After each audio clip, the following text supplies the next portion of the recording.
Welcome to the Tudor Dixon Podcast. I'm Tudor Dixon, and I'm so glad you're joining me because today we have Chris Rufo here with us. Chris is one of the most effective conservative researchers. He's taken on and exposed the corruption in big education. He is a senior fellow of the Manhattan Institute and author of his latest book, America's Cultural Revolution: How the Radical Left Conquered Everything. Chris, thank you so much for being with us. Thanks for having me. So I recently read your op-ed on DEI. First of all, I think a lot of people hear about this and they think, okay, DEI is associated with something that I don't like, but they don't fully understand what it's doing. And it's different whether it's in the lower schools or the higher ed. So can you go through a little bit about DEI so our audience totally understands it? Yeah, so in whether it's K through 12 schools or it's, say public universities, the DEI bureaucracy serves the same purpose. It's to take administrative power, bring in left-wing ideologies, and then use the authority of the leadership of those institutions to impose that ideology on students, faculty, administrative staff. And so if you look at these institutions, you have the administrative and then, say, the curricular. In K through 12, they have obviously control over the curriculum, what schools teach kids. But the DEI component is really important because that's where all the administrative decisions are made. And so it's called diversity, equity, and inclusion. In practice, it's really none of those things. And it's really just a mechanism for politicizing these institutions and promoting ideology. And you said actually does not have the effect of diversity, equity, and inclusion. It's actually the opposite. So explain that a little bit, what you've seen. Yeah, I mean, we can break down the terms and into its component parts. You have diversity, which, of course, all things being equal, a kind of variety of experiences, let's say, is something that is valuable. But what they mean by diversity is categorizing people by racial group and apportioning, kind of rewards and punishments for individuals based on their group identities. Equity is, of course, again, sounds similar to equality, but actually means enforcing equal outcomes rather than treating people equally as individuals as part of any kind of process, whether it's hiring, whether it's grading, whether it's school discipline. And then inclusion is the most Orwellian of all because under so-called inclusive policies, they rigorously exclude and suppress any dissenting ideas, any dissenting speech. They categorize it with therapeutic terms as hateful or inappropriate or harmful. And in order to be inclusive, they argue that you have to exclude speech that doesn't conform to the principles of DEI. So how much stress does this put on students? We were just talking to a guest about this earlier in the week, that it's tough because students are now in a position where they feel pressure at school in a different way than I felt when I was in school, because we didn't talk about these things. We were focused on learning in school. Now there is, maybe your mom and dad think differently than your teacher, and maybe your parents are telling you something different about society than school is telling you. And now you slide in SEL, and all of a sudden it's like, well, let me talk to you about your mental health, which is being impacted by the things that we're pushing on you here in school. And how does this whole thing kind of blow up? Yeah, great question. And so, look, DEI specifically, I think that it's most important in the context of the management of the institutions. Let's say in this case, a K through 12 school district or an individual K through 12 school, and it has a most direct impact on faculty or teaching staff because they have to go through these training programs. They have to be part of the 5-year DEI plan. In many cases, the hiring process is highly influenced by this. And then they set the actual administrative goals of the school. So I think DEI is really a way to influence administration and the teaching staff. And then, of course, the most important thing for students has been and will continue to be the curriculum. So the content of the teaching. And in some sense, these go hand in hand because DEI policies influence the curriculum reinforces the DEI policies. What I've seen through my reporting in school districts like Portland, Oregon, is that increasingly the politics of these schools is merging on DEI as the vehicle by which they advance this kind of agenda. So you have worked to get DEI out of schools. I've heard the argument of this is embedded so deep. You take it out of a school, they rename it, they create it something else, some other way. They continue to have it in there. So if that's the feeling, why not go after school choice in a bigger way and have parents be able to decide to say, I'm canceling this program on my own. I'm going to go someplace else. Well, I mean, you need to do both. I'm obviously a huge supporter of school choice. I think some of the work that I've done on CRT and gender has been very helpful in getting school choice on the books in now 6 or 7 states. But the fact of the matter is, even in a state like Arizona or Florida or Iowa, where they've implemented universal school choice, allowing parents to opt out and take their tax dollars to any private institution, you still have approximately 90% of students in public schools. And so you can't merely see school choice as a replacement for taking action. It's an alternative. It's something that should be encouraged and supported. But for the foreseeable future, the public school is still going to be where the majority of kids are sent and educated and processed. And so you have to actually also fight the fight there. And so there's no easy out. There's no one-shot solution.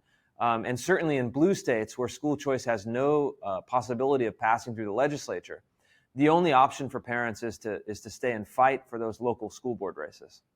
So it's the school board is the answer. But when you look at this, you see there's the right side is really very strong on let's just get rid of DEI. Let's get it out of the schools. But the left has an effective attack because they come out and in ads all across the country, you see advocates, you see people coming out and saying, gosh, if you're against diversity, equity, and inclusion. And I have to say, I mean, it sounds delightful. If you don't know what it is, it sounds very good. So they come out and they said, this is an attack on minorities. This is hurting the members of society that need this the most. And this is white supremacy. So how do you get past that when you are just a local person who has decided to stand up and go out there and run for school board, but you do that and you put everything on the line because suddenly you, regardless of whether you were in your small town, if you're fighting against these things, suddenly you are in the spotlight and you are like a small Chris Rufo, but without the support system or the knowledge or the funding behind you to say, hey, don't worry, I got you. And that's scary for a lot of people. It is, yeah, but for better or for worse, there's no other way. You got to stand up, you've got to hang tough, and you have to persevere through some of those attacks. And ultimately, I think that you need faith that once you weather the attacks and you advance your position, that most people see through the kind of dishonest smears and lies and distortions.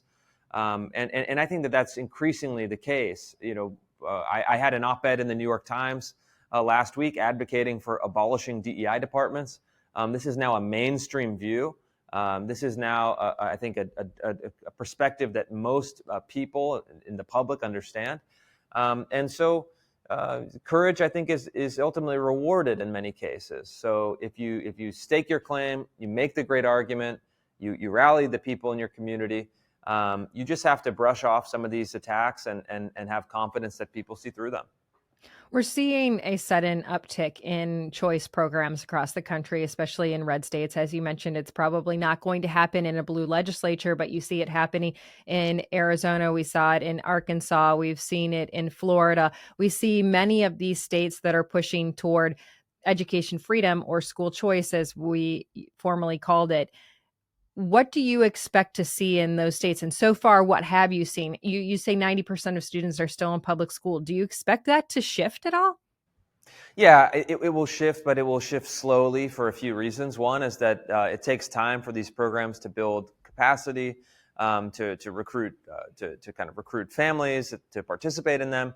But the biggest barrier is a supply side barrier. So there are only so many private schools. Many private schools already have waiting lists. And so as there's more demand, meaning as more parents try to enter the private school market with their, state voucher, I guess that's like a dirty word, but to me it seems fine.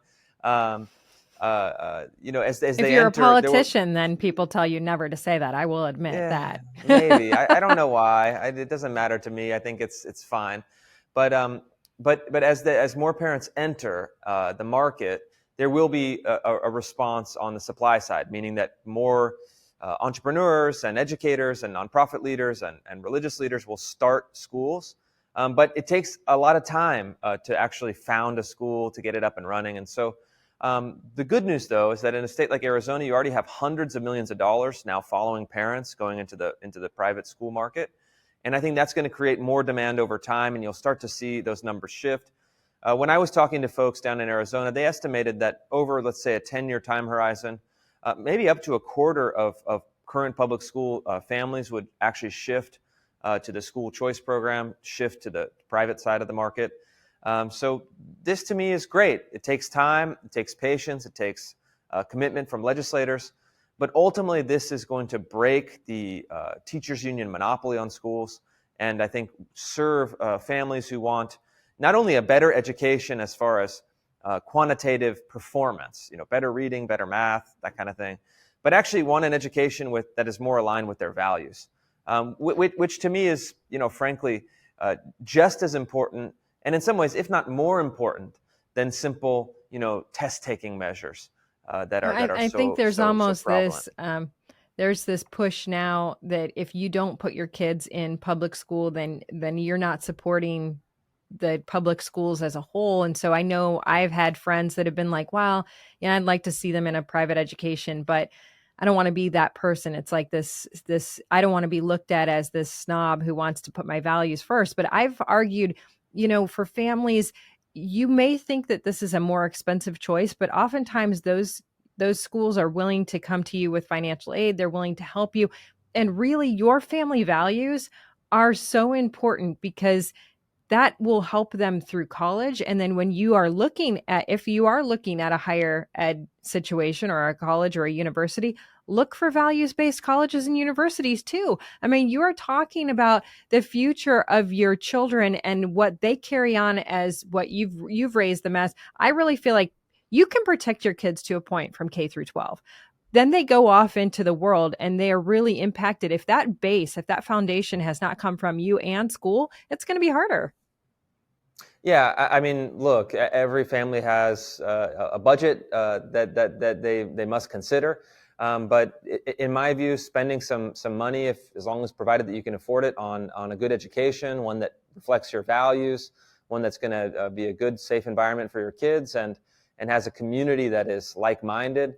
To me, that is an absolutely worthwhile expense. And as you said, many of these schools also offer financial aid to students and families that are not able to meet the full tuition. And then, of course, in the schools or in the states rather with school choice, you also have approximately $7,500 per year per child in a state subsidy. So I think that there are now kind of fewer and fewer arguments. I think the point that you raised is kind of emanates from a feeling of guilt. Well, if I take my kids out of the public school, I'm not supporting the public school. I mean, who cares? That doesn't seem to me to be a reason to do it. If it's not good for your kids, don't do it because you feel somehow guilty. That strikes me as, short-sighted. Yeah, well, and I think one of the things that people have to remember, we moved our kids, so I have this experience, this life experience. In 2020, my daughter was not thriving at her, and this was before the pandemic hit. She just wasn't thriving. She'd gone to middle school. It wasn't good for her. It was a big public middle school. We were planning to move her. And then 2020, obviously the pandemic hit. We moved all four of our girls to a private school. And the change was so immense. I mean, it was so great to see how different they were in the public school as compared to the private school. And honestly, I didn't want to move them because, they were there with all their friends, all the neighborhood kids. And that's what a lot of people will tell you. The community needs to stay together. And they moved. And I said, my daughter, who was, I think, in second grade at the time, she was like, I don't want to do this. And I said, give me just until Christmas because I want to make sure we get through this pandemic and you're in class and all of this. And she never thought about it again. It was like the best decision we could have made for her. But I think a lot of parents are letting kids push the decision-making process too. And we have to stand and realize that as parents, we can make decisions and the kids will those are times when I think they'll be resilient. And we've heard a lot of people say, well, kids are less resilient than we thought. But when it comes to making friends and building community on their own, they're really good at that. And that's a good thing for them to learn. I want to go to something that happened recently in the news, because LeBron James, it just came out that he had a school that he founded in, I think, Akron, Ohio. And the recent news on the school is that they are well below reading and math proficiency, that this is something that he decided to go with kind of a more of a public charter situation. The kids are essentially not learning. I mean, what is the point of going to school if you come out and you don't have any math or reading skills? It's interesting to me because LeBron James went to a private Catholic school, got a very good education. So what is the disconnect between these people who say, well, I'm going to come in and save the community? When do they get held accountable when they're actually not saving the community? When kids have gone through and truly been robbed of an education because they don't get those years back? Yeah, I mean, I saw the headline and I haven't done too much digging, but the real comparison point is not how are they competing against state standards or averages or other, let's say private schools in the area. I think it's really looking at, the kind of the equivalent public schools in a place like Akron. I think this school serves kind of the underprivileged or people farther down the socioeconomic ladder. I imagine that the numbers in the kind of related or equivalent public schools are similar. This is a very difficult problem, and I think that some of these like celebrity schools that they try to run don't function, but we do have good examples. For example, in New York City with the KIPP schools, with other charter schools that are doing quite well. So I guess I would tell LeBron to maybe visit some very successful schools that are working with kids on the margins, working with families that don't have a huge opportunities, and see what they're doing, and perhaps he can improve what's happening at his own school. What about school to radicalism? This is something that we've seen in the Daily Caller. They came out with the Portland area schools. They've been described as a school to radicalism pipeline. Obviously, if you've been paying attention to the news, you've seen that Portland has become kind of overrun with Antifa and these groups that are throwing bombs and Molotov cocktails into government buildings. It's become a really hard place to own a business. And they're saying that this is like, they're fighting white supremacy, all of these things. But really, what is this? It's generally white kids that are joining these kind of sort of gangs of Antifa and going out and destroying the city. So how is this something that's happening in our schools today? Yeah, I've done some reporting on Portland over the last few years, and specifically reporting on Portland public schools over the last few years, including some of the suburban schools surrounding the actual city.